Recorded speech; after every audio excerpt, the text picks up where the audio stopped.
महिलाओं के स्वास्थ्य को लेकर समाज, परिवार और यहाँ तक कि खुद महिलाओं में भी सजगता का बहुत ज्यादा अभाव है।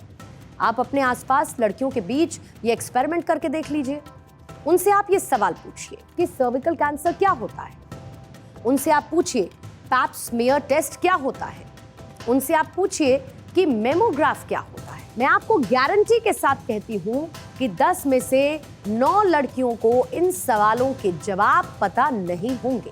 जब उन्हें ज्ञान ही नहीं होगा, नॉलेज ही नहीं होगी, तो वो सावधानी कैसे बरतेंगे। और इसी अज्ञानता के कारण लड़कियां रेगुलर कैंसर स्क्रीनिंग नहीं करवाती हैं। शुरुआती लक्षणों को, सिम्टम्स को इग्नोर करती हैं और जब तक पता चलता है तब तक बहुत देर हो चुकी होती है। अब पीएम मोदी ने एक बार फिर से इस मुद्दे पर चर्चा छेड़ ही दी है, तो इसी के सहारे आप भी सबसे पहले तो अपनी बॉडी को, अपने शरीर को समझिए। पीरियड्स, प्रेगनेंसी, कॉन्ट्रासेप्शन और इसके साइंस को समझिए। अपने शरीर पर ध्यान दीजिए और अगर किसी भी तरीके का बदलाव, कोई सिम्टम्स आपको है तो इसको बिल्कुल भी इग्नोर मत करिए। जैसे कि अगर आपके पीरियड्स इरेगुलर हैं, समय पर अगर आपको पीरियड्स नहीं हो रहे हैं, बहुत ज़्यादा अगर हैवी ब्लीडिंग है पीरियड्स के दौरान, पीरियड्स के समय अगर आपको असहनीय दर्द महसूस होता है, पीरियड्स के बीच में कभी आपको हल्की ब्लीडिंग होना, इंटरकॉर्स के समय शारीरिक पीड़ा का महसूस होना, इसके साथ यूरिनल इन्फेक्शन जो कि बहुत जल्दी होता है, साथ ही वजाइनल इन्फेक्शन, ये ऐसी चीजें हैं जिनको लाइटली न लेकर बहुत सीरियसली कंसिडर करना होगा। इन सिम्टम्स को पहचानना होगा।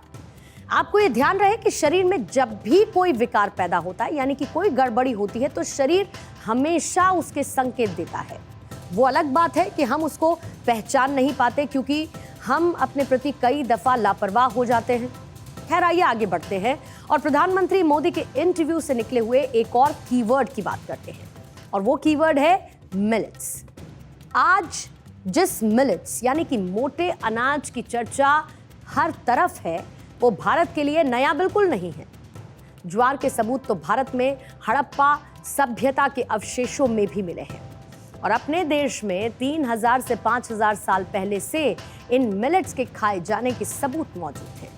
ये हमारे लिए, हमारे डाइजेस्टिव सिस्टम के लिए, हमारी रगों में बहते खून के लिए, हमारे एंजाइम्स और हमारे हार्मोन्स के लिए, हमारी जीभ के लिए और सीधे मैं कहूँ कि तो हमारे डीएनए के लिए नए नहीं हैं और हमारा शरीर इन्हें अच्छी तरीके से रिकॉग्नाइज करता है।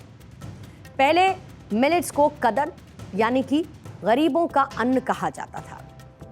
अब आप ये सवाल कर सकते हैं कि भाई मिलेट्स का इंडिया की ग्रोथ स्टोरी से कनेक्शन क्या है।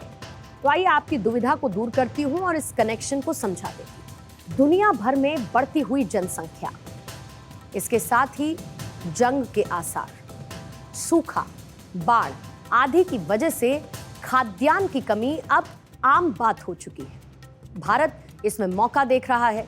भारत में मोटे अनाज का प्रोडक्शन बड़े पैमाने पर हो सकता है और क्योंकि इसमें सिंचाई की बहुत ज्यादा जरूरत नहीं होती, इसीलिए ये खाद्य संकट का एक हल भी हो सकता है। चाहे आप मेजर मिलेट्स की बात करें या फिर माइनर मिलेट्स की, ये चावल या गेहूं से किसी भी मायने में कम नहीं और इसमें कार्बोहाइड्रेट, प्रोटीन, कैल्शियम और आयरन यानी कि वो तमाम न्यूट्रिएंट्स जो हमारे शरीर के लिए जरूरी हैं, वो पोषक तत्व सब कुछ इसमें पाए जाते हैं। क्योंकि इन फसलों की बुआई, इनकी सिंचाई से लेकर पकने तक में ज्यादा पानी की जरूरत नहीं होती और इसीलिए ये पानी की खपत भी कम करते हैं। वहीं भारत जैसे देश के लिए ये ज्यादा मुफीद इसीलिए हो जाता है क्योंकि देश के कुल 140 मिलियन हेक्टेयर खेती लायक भूमि में से करीब 51% यानी कि 72 मिलियन हेक्टेयर भूमि सीधे मॉनसून यानी कि बारिश पर निर्भर है। कई बार मॉनसून समय पर रहता है तो कई बार नहीं भी। कई बार कई क्षेत्र सूखे रह जाते हैं और ऐसे में उन जगहों पर बाजरा, रागी और ज्वार की खेती की जा सकती है। अब आखिर में बात प्रधानमंत्री के एक और की वर्ड की, वो है मिशन लाइफ। और इसका सीधा मतलब ऐसे अभियान से है जिससे पर्यावरण संरक्षण हो। इसमें हर एक इंसान अपनी जिम्मेदारी को समझे, छोटे से लेकर बड़े बड़े काम को पर्यावरण को ध्यान में रखते हुए आगे बढ़ने की कोशिश हो। आप प्लास्टिक बैग का उदाहरण ले लीजिए। हमें प्लास्टिक की थैली धड़ल्ले से इस्तेमाल करने की मानो आदत सी लग गई है, जो कि हमारी प्रकृति में जहर के समान है।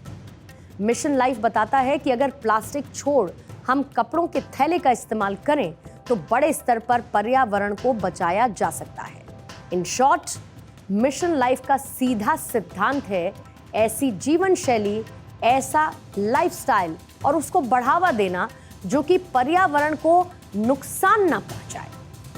तो ये है वो कीवर्ड्स जो बदलते भारत की कहानी लिख रहे हैं, जो बदलते भारत की धमक के डिजाइनर्स हैं, और इसी कहानी के निर्माता हैं प्रधानमंत्री नरेंद्र मोदी। तो वही नायक है भारत, वो भारत जो कि दुनिया को लीड करने के लिए तैयार है। विकास की चाबी घूम चुकी है, विश्व गुरु वाला चक्का चल पड़ा है। हम वर्तमान में अपना सबसे पुराना इतिहास लिखने के लिए तैयार हैं। वो सोने की चिड़िया लौट रही है, वो वक्त लौट रहा है। अगर जरूरत है तो बस आपके साथ की।